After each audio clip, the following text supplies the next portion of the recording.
new Google app, then it will lock your phone. This sounds a lot like the stories that used to circulate about Fuliza when it first came out, when people would say that, if you don't pay them, they'll take a part of your money, they'll steal your money. If you buy airtime, they'll suck it up. I don't know why anyone would want an app like this on their phone. I wouldn't want an app like this on my phone. Would any of you like it? Guys. Willing buyer, willing seller. You meet on those terms. Halfway.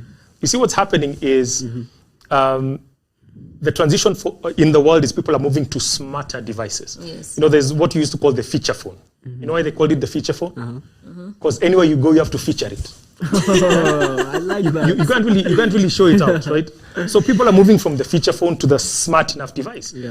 And the biggest issue is price point. So you've got an OEM, original equipment manufacturer, like Huawei, Techno, Samsung, etc., saying, we want to put our devices out into the market.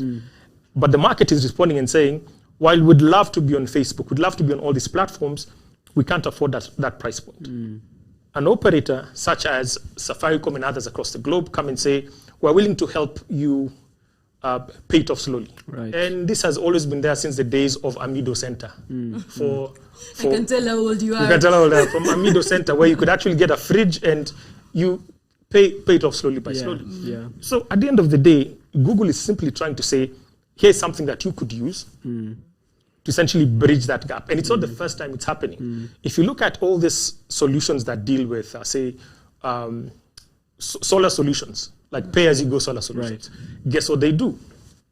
Your light is your collateral. You're there having dinner, having not sorted your bill, the lights go out. Wow. So pay your 40 shillings, pay your 20 shillings, and the lights are back. So willing buyer, willing seller, platforms emerge to essentially bridge that need. Right. Yeah. Do you agree? Yeah, I do. He's an iPhone user. Doesn't understand the need. And I should just point out, I actually have no idea what Amido Center is, but I caught a big part of that story. You tell him what Amido Center was. Amido Center was this outlet that used to say, we've got fridges, sofas, anything, sewing machines that could come in and say, I want that. I see. You pay a deposit. I see. And then every week or every month, when you receive your paycheck, you go and sort it out slowly by slowly. Right. So you could imagine in this day and age, it's the digital equivalent of that. I see. Since you could be in Lodwar and you're paying for your smartphone with daily payments. Yeah, makes sense. Yeah, I think they used to call it hire purchase. Oh, okay. Yes. Wow. I like that. It's like, and on that note, you actually realize that a lot of these creditors or these kind of companies have gotten to the level where they're like cartels now. Because to the power where you can actually switch off somebody's phone, I feel like that should trample on some policy and privacy rights, but it looks like Google hasn't really taken that into account because, first of all, it's still active in our market, right? But it was taken down in the other markets, and I saw that through the deal with Safaricom, they have positioned that app to work in Kenya. Yeah. So it makes you realize then, okay, so what is the process of creating this app, and in what way, and if it does, how does it infringe on privacy? That's like a thought process that's going on in my head. Let me bring it closer home. Yeah. If you live in a rented house and you don't pay rent, what happens on the 5th or on the 10th? Okay. Guy comes knocking and says, where's my rent? Yeah. He says he's going to come next week. If it doesn't come next week, what do you find? Right. You find a padlock on your door. Yeah, I see. So we need to balance these things from the perspective of the opportunity on the business side and how to also protect those interests in terms of the longer term objective where phone manufacturer has put in money. Say the telco has actually put in some infrastructure costs, and a consumer who's saying, enable me. Now the terms of that enablement might not be great for everyone, but I think there's a place where that market meets in a nice way. So what would that mean for all these credit lenders if they would be able to use this as a mechanism to switch off your phone because you haven't paid them? And there are so many people who are registered with the CRB at this point in time. And if this is something that you can use against a potential customer or a customer, then how are you considering how effective the smartphone is and how much you use it? How does this actually help the consumer? I think the task here is more to demystify exactly how it works. Right. And the onus on that is really on like Google and Safaricom to come and say, listen guys, this is how this thing works. Right. And after you've finished paying off the device, we can automatically install and uninstall apps through certain APIs on the Google Play Store. Right. Is that something that can happen? Yeah. So that I've finished, my last 20 shillings has been paid off. The app should essentially disappear. That makes sense, yeah. From my phone. Yeah, that makes sense. I hope that's primarily how it will work.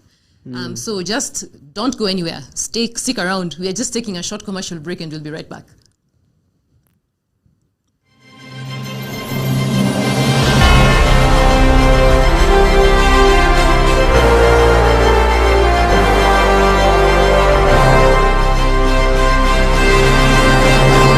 And these APIs give like the API in this one, this Safaricom, it can't be disabled.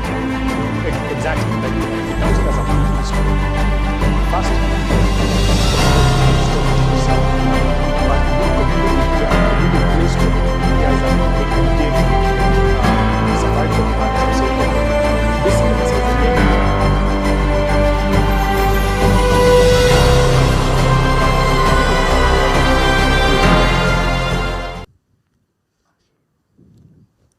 Hi, thank you for waiting. Here we are right back.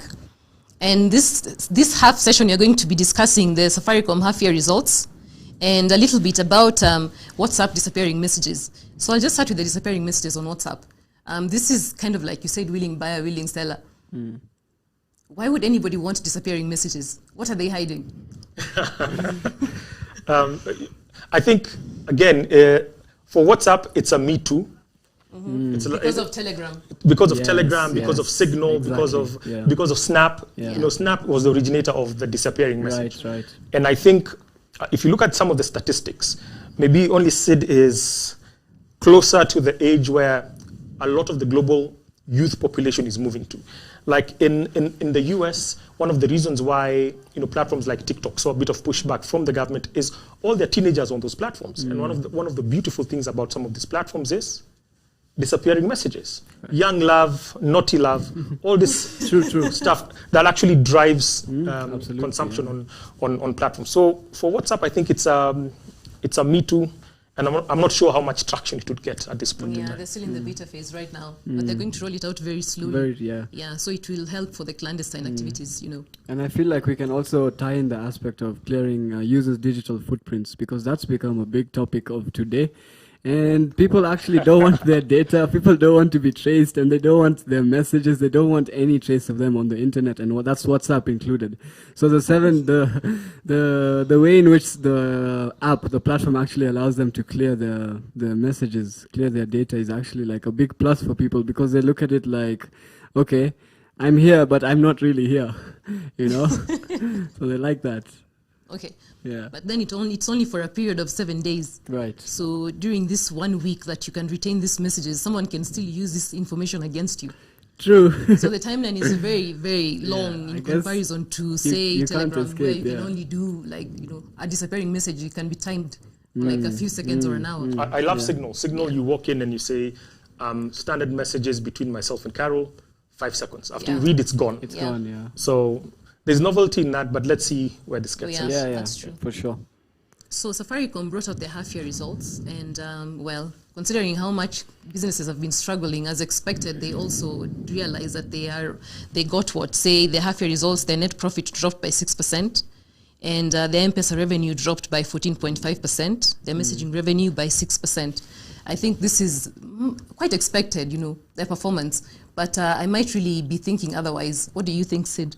What was the thing that stood out for you the most at this juncture? The fact that so you see, yes, they did have a loss in revenue in some aspects, but mobile data and all of that, they had a boom. They were having the time of their lives because everyone is at home, everyone is using mobile data.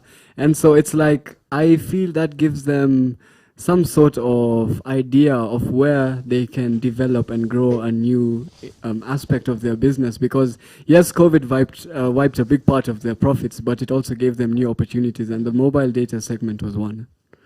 Okay. Yeah. I would want to focus on a different part of their business that not many people take a look at, especially the large companies. And this is a company that actually looks after their carbon footprint. Right. They have a plan to be, I think, carbon zero a carbon zero organization by 2050, and they actively track, what their emissions in terms of staff contribution, how their base stations are operating, moving a number of their base stations to renewable sources of energy. So I think that is commendable because that shows a journey towards a company that is looking at sustainability from a different level, not just profit at all costs.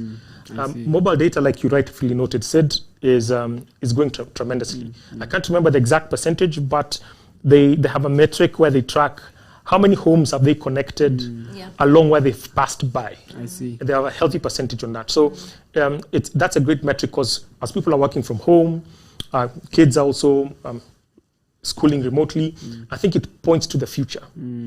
The scary part, though, and this is for talking about platforms and other things. Mr. Ndegwa said, we're looking to transform Safaricom into a fully fledged financial services provider. Right.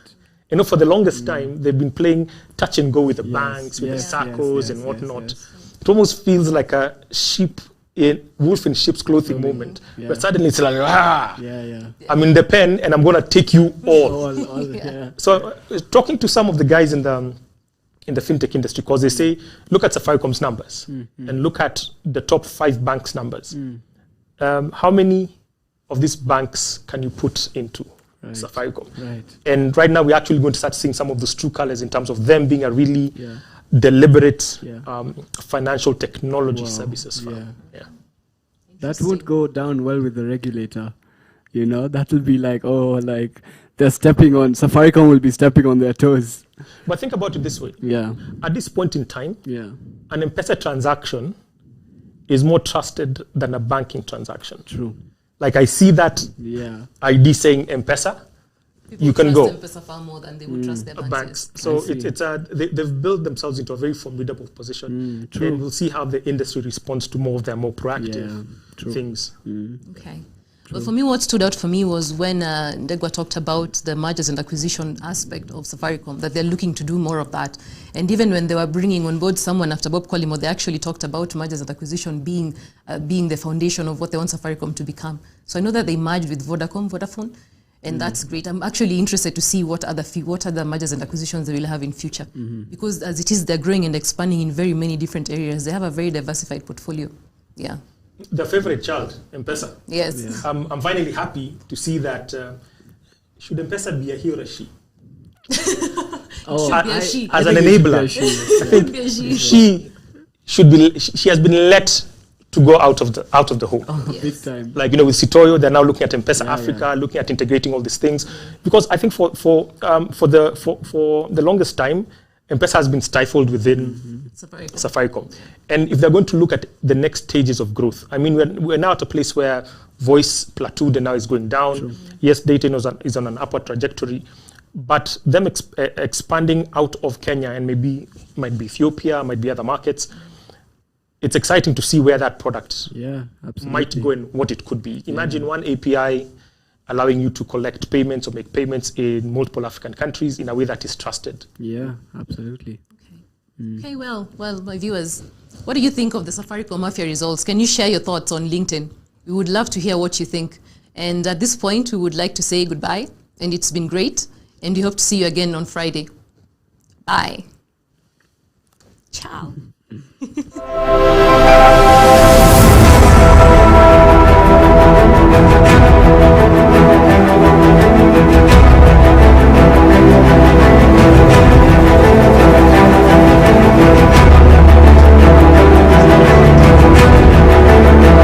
20.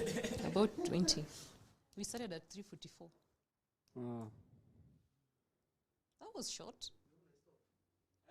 It was. Oh my God, I forgot to say 100. Oh.